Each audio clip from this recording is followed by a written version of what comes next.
Capítulo 13. Inimigo número 3. O veneno da incredulidade.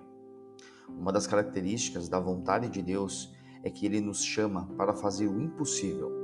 Enfrentar o impossível requer fé.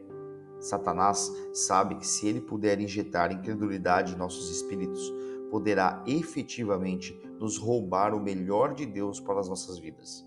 Por esse motivo, a incredulidade é um inimigo mortal do plano de Deus para a sua vida. Muitos cristãos piedosos e cheios de justiça própria olham para as pessoas que estão cometendo outros pecados mais visíveis.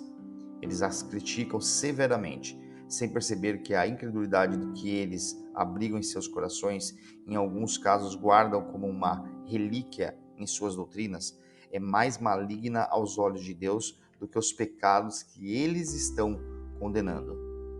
A incredulidade é perigosa, porque ela não apenas é um pecado em si, como também pode ser uma porta de entrada para outros pecados também. A fé é a moeda do reino de Deus, e sem fé é impossível agradar a Deus. Veja em Hebreus 11:6. Muitas pessoas têm uma compreensão errada da fé. Elas oram e buscam mais e mais fé. Mas você já tem muita fé? O problema não é que você tem uma pequena fé. Sua fé já é suficiente para mover montanhas? Em Marcos 9:24, um homem disse a Jesus: "Creio, ajuda-me a vencer a minha incredulidade." Ele não pediu a Jesus para lhe dar mais fé. Ele disse: "Eu creio." Aquele homem reconhecia que o problema não era uma fé pequena demais, mas uma incredulidade grande demais. Algumas pessoas pensam que incredulidade significa simplesmente ausência de fé. Mas é possível ser um crente incrédulo. A fé e a incredulidade podem estar presentes ao mesmo tempo. A fé tem o potencial de mover montanhas, mas a incredulidade anula o poder da fé. Quando minha esposa ainda estava no seminário, seu pai lhe comprou um presente muito especial, um carro. Era um Jetta Volkswagen prateado, movido a diesel. Um dia, ela emprestou o carro a um amigo. Quando estava a caminho para nos devolver o carro, ele decidiu encher o tanque para repor o combustível que havia usado. Ele parou em um posto de gasolina, inseriu seu cartão de crédito, abriu a tampa do tanque e começou a enchê-lo com gasolina. Ele não viu o aviso em letras vermelhas no tanque que dizia para usar somente diesel. Seu pequeno erro custou caro para nós e foi terrível para o veículo. Depois que a gasolina foi colocada, o carro não funcionava mais. Não é que houvesse pouco diesel no tanque.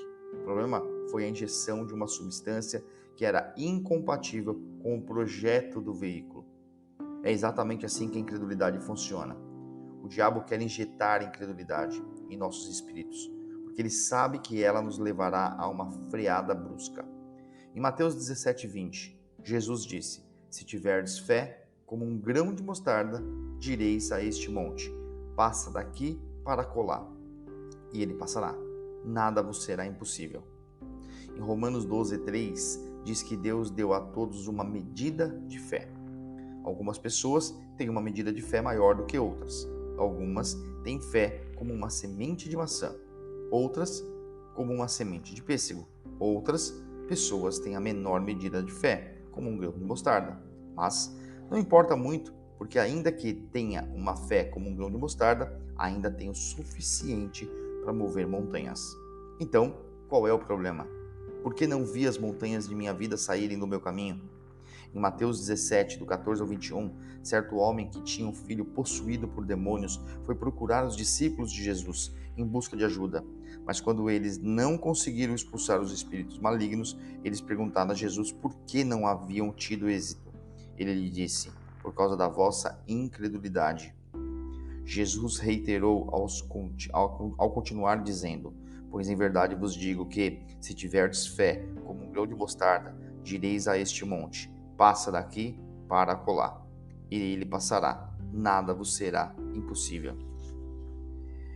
A simplicidade e a clareza desta afirmação muitas vezes são obscurecidas pela confusão sobre as palavras seguintes que Jesus disse: "Mas esta casta não se expele senão por meio de oração e jejum. Parece que Jesus está se contradizendo. Quando lhe perguntaram por que os discípulos não foram capazes de exorcizar o demônio, ele disse que foi por causa da incredulidade. Mas agora Jesus parece estar dizendo que é porque eles não haviam jejuado e orado o suficiente. Qual das duas coisas é a causa? A confusão ocorre quando deixamos de perceber a moral da história. À primeira vista, pode parecer que o demônio é o ponto focal desse relato, mas uma olhada mais de perto revelará que o verdadeiro antagonista nessa história não é o demônio, mas o espírito da incredulidade. Os discípulos estavam preocupados com o demônio dentro do garoto, mas Jesus estava preocupado com a incredulidade dentro dos discípulos. A pergunta dos discípulos era sobre expulsão de demônios, mas a resposta de Jesus foi sobre expulsar a dúvida.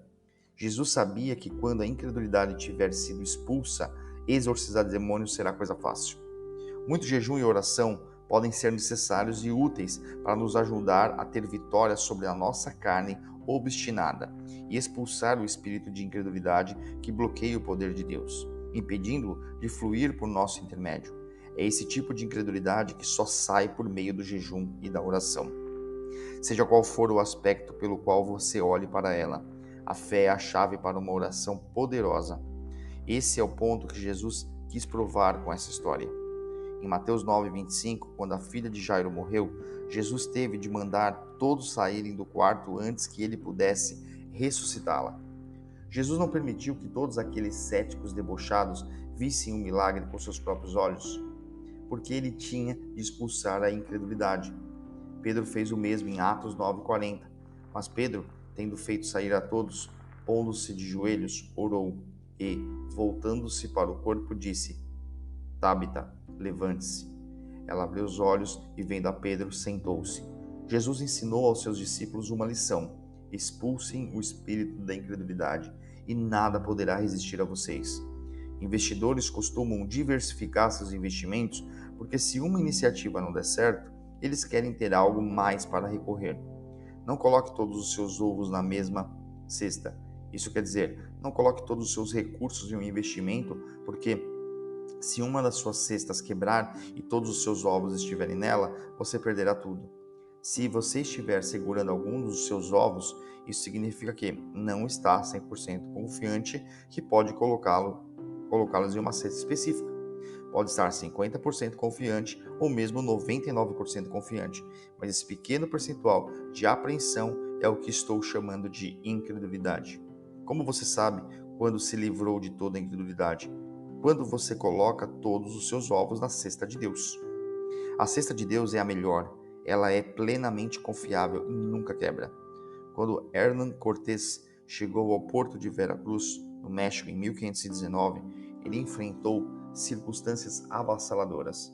Diante dele estava o poderoso Império Azteca com seus grandes exércitos. Cortés tinha apenas 600 homens.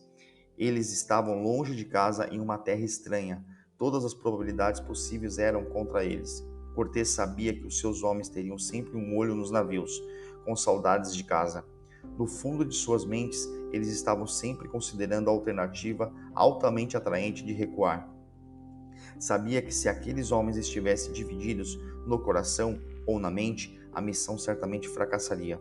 Então, Cortés ordenou que todos os 11 navios da sua frota fossem queimados. Quando os homens viram o seu único meio de fuga se consumir nas chamas, aquele foi um momento de definição. Não havia mais qualquer possibilidade de volta. Ou eles conquistariam ou morreriam. Esse compromisso consumado e definitivo desatou um potencial inacreditável que lhes deu o poder de ter êxito onde todos os outros antes deles fracassaram. Em Tiago 1:8 diz: homem de ânimo dobre, inconstante em todos os seus caminhos. Você nunca terá êxito realmente em nada se estiver dividido. Se Deus o chamou, não é necessário ter um plano de emergência. Expulse a incredulidade, coloque todos os seus ovos nas cestas de Deus, queime os seus navios e se entregue a Ele e ao seu plano de corpo, alma e espírito.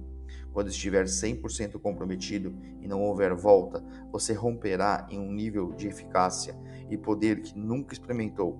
Terá êxito onde outros falharam. Vencerá diante de probabilidades avassaladoras. Montanhas se moverão para você e nada lhe será impossível.